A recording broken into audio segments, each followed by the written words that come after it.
No, I'm from the edge of London. Which part of London do you recognise? Just outside, just close enough to pretend I'm from London. Is it north, south? Southwest, by Surrey. Twickenham?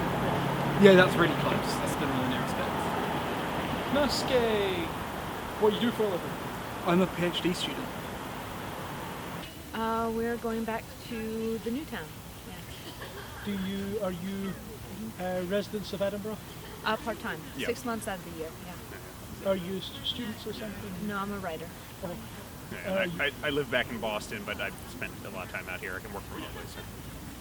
I was about to go back home, and where are you? Where are you coming from? originally from China. Or you're from? Yeah, sorry, I mean, where were you here? Where were you? I was having a walk up Arthur's Seat. So, did you grow up in China? Yep. How long have Hong you... Kong and China. Hong Kong and China. When did you leave Hong Kong or China? Where was it you were last? I was here, well, since last, I left here around September. Yeah. Just been here for the past half year. Do you have family in the UK? Nope. So what inspired you to move from Hong Kong? Well, just studying really. I'm surprised that you don't seem to have any sort of accent from China. Is there a reason for that? I've been studying here for quite a long time, so just slowly gone away. So when did you start studying here? Around 12 years old. So did you must have done a fair bit of growing up here. So have you been here since you were 12? Not in Scotland, but down in England. Where was it in England that you were? Devon and Dorset, southwest. And where, of all the places that you've lived, where have you preferred living? One of my favourite cities is Edinburgh, to be honest. So particle physics is actually fields, so it's not like balls, it's like waves on the ocean. And you can't always calculate with that. So one way, which is what I'm starting to look at, I've only just started, is you can put it in a box, so there's two infinities. There's one is infinitely big, and two, there's an infinite amount of things in between. So roughly is we can put it in a box, so that gets rid of one infinity. And then you put it on a grid inside the box, and that gets rid of the other infinity. Can I ask how long you've done your respective jobs? I have been a writer for 2 years, and prior to that I was an academic. So. And I've been working in my field for like the last 4.5, 5 years now. Let me ask what it is you do? I work in real estate. And where else do you call home? New York City. Yeah, New York. We're both originally from New York. So. Right now, I'm doing the history of the United States. Have you been there before? Yep. Where was it you visited in New York? Did a road trip, so I've kind of covered quite a lot of places. And where were you fond of the most in the US? Well, the natural, what do they call it? Natural like forests, deserts. That's what's most interesting for me. What's something that's become more acceptable in public that you're unhappy with? I don't know. I think it's going in a pretty good direction. Like, maybe over the course of 6 months or a year, some things go downhill, but actually, almost everything seems to be on the longward trend upwards. Like, I think even still with COVID going on, oh no, I'm on camera, so I'm not going to say statistics, just in case. But I did hear a few years ago that like every year is the smallest number of child deaths ever, even though we've got the biggest population, and just things like that. Like the world is on an upwards trend. There's still like, obviously there's little problems, but I think overall it's a good trajectory. What led you to move part-time to Edinburgh? I have a weird reason. My father's from Iraq, and he's 90 years old. So when Israel was established in 49, he was part of the first wave. And actually this woman, Lady Ferguson, whose family was from Ayrshire, took him under her wing and paid for his schooling, and he spent every holiday over here, and I was named after her. So I just love Scotland because of that. Yeah, and I obviously have been just kind of following when she first came over and like told me how much she loved it, came to visit, and we both kind of got into the place, obviously. So. Can I ask how you met? Yeah, we met in undergrad, so we were 19, and I'm a little older than you, so it's like 19 and 21. Yeah. Come on this way. And what was it you studied at the time? Oh God, I was an art history and political science double major with an East Asian studies and Chinese language double minor. I was a nerd. So. I was bouncing back and forth between poetry and sociology and jazz performance. So there you go. So can I ask what inspired you to take up history? Was what I was good at the time. Now I'm not so sure. Are you in a master's or something? No, it's like, well, it's a 4-year undergraduate course and you finish with a master's.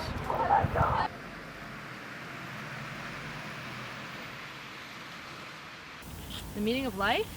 Oh, this is gonna get corny. I used to think it had to do with like fortitude or something. I think it's love, actually. So yeah. And yourself?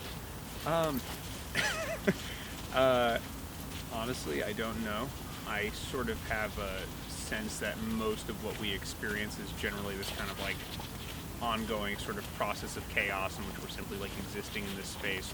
On some level, we're abstractly creating meaning in our lives and sort of defining it as we sort of see fit. But I don't know, I think about it often and I honestly don't really have a clear solution, and I'm sort of becoming comfortable almost with the act of not knowing and sort of accepting that maybe whatever it is, it's just that's okay, and so I think it's kind of almost investigating and sitting in that lack of knowing almost, if that makes sense. I'm really optimistic. There's obviously like climate change could be a big problem, but world poverty, despite the fact we've got the biggest population, is drastically dropping.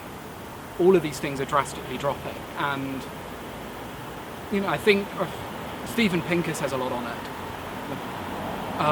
Parents now, both parents, spend more time with their children than they did 50 years ago. All these stereotypes that things are getting worse are kind of untrue. So I'm very optimistic. Oh, I think morality is an interesting thing. I think it's a way of organizing society, and it's sort of like think of like social contract theory, the idea that you give up certain civil liberties when you're underneath the rule of the state for the betterment of society. I think morality is a much more ancient version of that, and there are times where it gets over thought out to the point that it's damaging. But I think it's a form of organizing society. It's interesting because I agree with your point on this, and I think broadly there's a side to this where this is simply just like a byproduct of kind of social convention, and that which is defined as morality, right? Like I think so many of the rules that we kind of here. We're coming off as assholes. I know. Sorry. I mean, I literally, like, it's weird because I'm actually thinking about this a lot lately. This is unfortunately really on my mind. At the same time, though, you kind of have to ask yourself: is there sort of a naturalness to morality? Is there something that is intrinsically? Well, yeah, don't kill people. That's obvious. I mean, reasonably, it should be, or don't lie, or don't steal. But like don't, vote for orange men. Simple things. Just simple.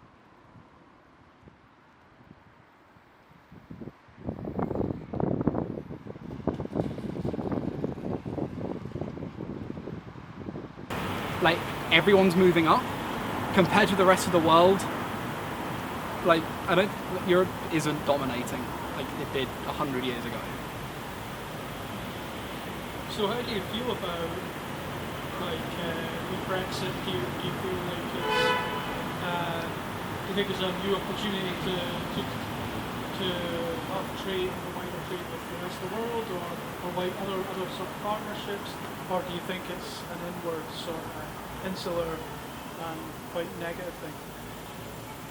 I don't know, I was too young to vote when it was happening, so I didn't really look into it. What I remember was most of the rhetoric around it was terrible on both sides.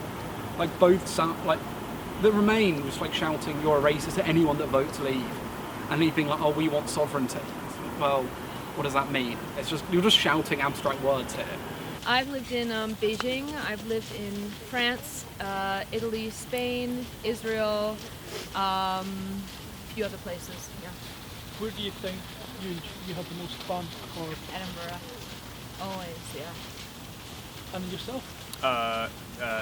Mainly between New York, upstate New York, Boston, Edinburgh. I spent some time bouncing around between like Mumbai and Pune as well.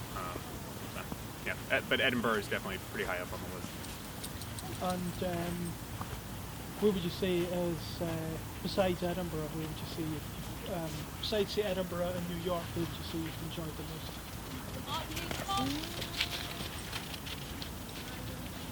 Oh, I think actually Portugal. I really loved Portugal. Yeah.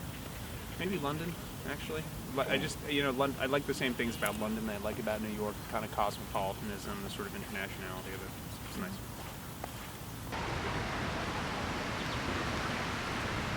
Well, every day I'm able to appreciate like the moment, the present more. Like when I can see myself developing that potential, like those are good moments. Do you do anything to help nurture that aspect of yourself? Yeah, recently, like yogic sciences, Vedic sciences, yogic sciences. That's all about self-awareness, cultivating self-awareness, and that's been very effective. Yeah. Is that meditation? It's more of, like physical exercises, mental exercises to sort of create a sort of balance and harmony within you. How did you get involved in that? How do I get involved? I think YouTube. Is there anyone in particular that you watched on YouTube that was helpful? Yeah, there's well, when it comes to yogic sciences, there's a lot of gurus, and those are gurus is just another word for teacher, and the one teacher that I'm following the most his name is Sadhguru. My writing, human interest stories, gender is a big one, isolation, love. I'm really questioning love right now and the different kinds of love, and addiction. Addiction's a really big part of my writing. Yeah. And who are your influences otherwise? Teju Cole, Maggie Nelson, Patti Smith. Those are the three big ones right now. Alexander Chi. Those are the ones, yeah. Can I ask, have you ever suffered any addiction? Addiction. Sure. Do you mind if I ask you about that?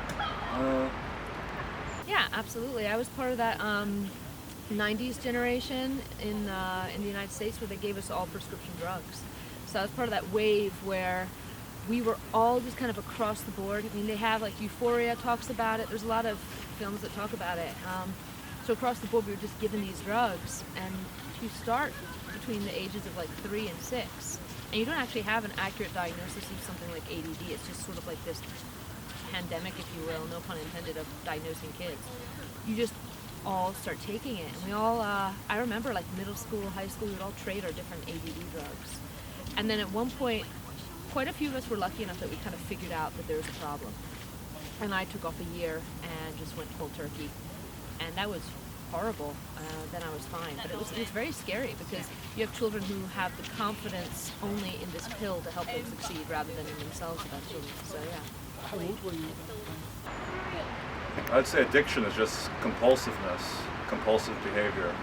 So all behavior that's not conscious is compulsive. And all compulsive behavior is to a degree like a symptom of addiction. So I've been very compulsive with many of my actions in life. So I'm thinking too many things, and I'm trying to, be more conscious of each day. When I went cold turkey, I was 23. Yeah, I had one very amazing year in China, high off my ass. I did lots of strange and wonderful things, and I have a journal that has documented very strange and wonderful things, but that was a one-time thing, and I'm happy to be done with that, yeah. And how old were you when you started to take these drugs? Between 3 and 6, yeah. Which addiction do you think has hindered you the most? Self-obsession. Do you think, you see that, I think as as a positive thing that you're aware of that about yourself. What do you think it's led you to do? Being aware. Well, to being aware. I was thinking more about the self-obsession aspect. Oh, of, right. What so- does self-obsession make you do?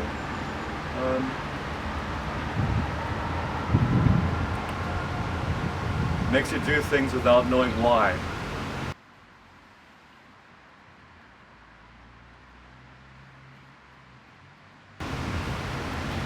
What's your biggest regret? Being unable to help the ones that you love, especially those that are in need. Has there been...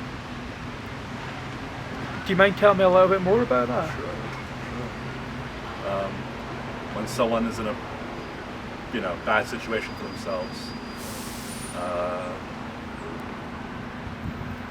if you only were more conscious and aware, you could help better, more effectively. But because at that time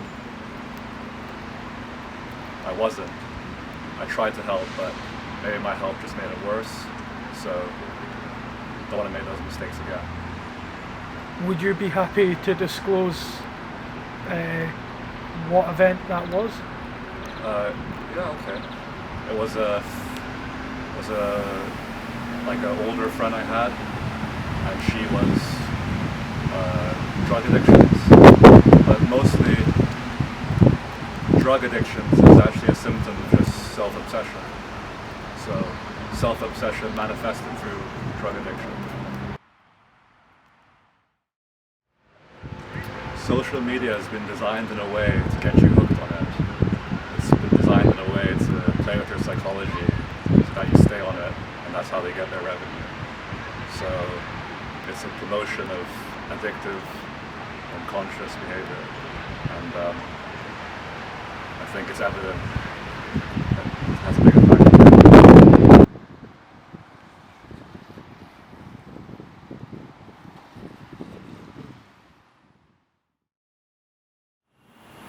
Oh, I don't know, saying goodbye and walking off. Well, I'll just end with the words. Happiness is in here, it's not out there.